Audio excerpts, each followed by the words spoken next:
السلام علیکم ورحمۃ اللہ وبرکاتہ۔ آج کا ہمارا ٹاپک ہے 15 شعبان کی عبادت۔ 15 شعبان کو ہمیں کون کون سی عبادات کرنی چاہیے اور کون کون سی بدعات سے بچنا چاہیے۔ تو 15 شعبان کے سلسلے میں 4 باتیں صحیح ہیں۔ اس رات میں اللہ سبحانہ تعالیٰ جتنی توفیق دے اتنی گھر میں انفرادی عبادتیں کرنا۔ انفرادی عبادتوں سے مطلب ہے کہ آپ اکیلے بیٹھ کر بھی عبادت کر سکتے ہیں، مگر ہم نے اس رات کو ہنگاموں کی رات بنا دیا ہے۔ مسجدوں اور قبرستانوں میں جمع ہوتے ہیں، کھاتے پیتے اور شور کرتے ہیں۔ یہ سب غلط ہے، اس کی کوئی حقیقت نہیں۔ اس رات میں نفلیں پڑھنی چاہیے اور پوری رات پڑھنی ضروری نہیں، اتنی بھی نہیں کہ اپنے آپ کو مشقت اور تکلیف میں ڈال دیں۔ آپ جتنی اللہ تعالیٰ توفیق دیں گھر میں پڑھیں۔ یہ انفرادی عمل ہے، اجتماعی عمل نہیں ہے۔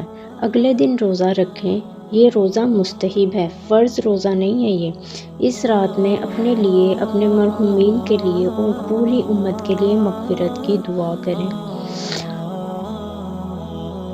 اس کے لیے قبرستان جانا ضروری نہیں۔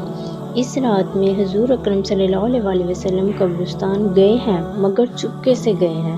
حضرت عائشہ رضی اللہ تعالیٰ عنہ فرماتی ہیں کہ ان کو اتفاقاً پتہ چل گیا تھا، نیز حضور پاک صلی اللہ علیہ وسلم نے اس رات میں قبرستان جانے کا کوئی حکم بھی نہیں دیا۔ اکثر لوگ کہتے ہیں کہ آپ صلی اللہ علیہ وسلم تو گئے تھے قبرستان، تو ہم نے بھی جانا، تو لہٰذا ایسا کوئی بھی حکم نہیں ہے کہ قبرستان جائیں۔ اس لیے ہمارے یہاں جو تماشے ہوتے ہیں وہ سب غلط ہیں۔ جن 2 شخصوں کے درمیان لڑائی جھگڑا اور اختلاف ہو وہ اس رات میں صلح صفائی کر لیں۔ اگر صلح صفائی نہیں کریں گے تو بخشش نہیں ہوگی۔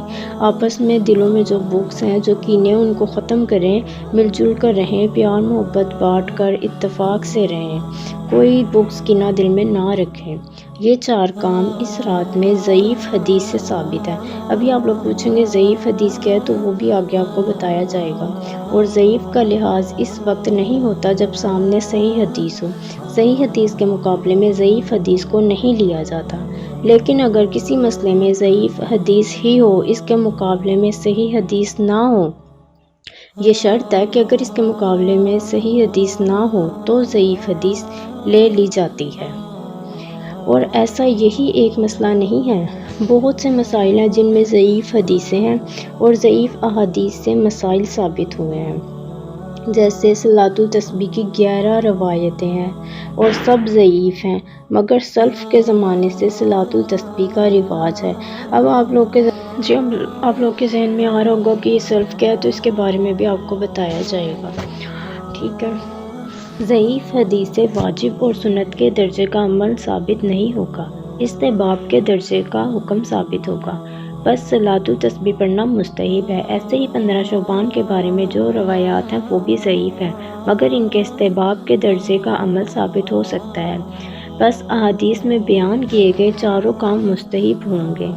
شب برات اور اس کے اعمال کو بالکل بے اصل کہنا بھی درست نہیں کہ ہم کہیں کہ شب برات اور جو اس کے اعمال ہے وہ بالکل بے اصل ہے، اس کی کوئی اصلیت نہیں ہے، اس کے کوئی معنی نہیں ہے، ایسا کچھ نہیں ہے۔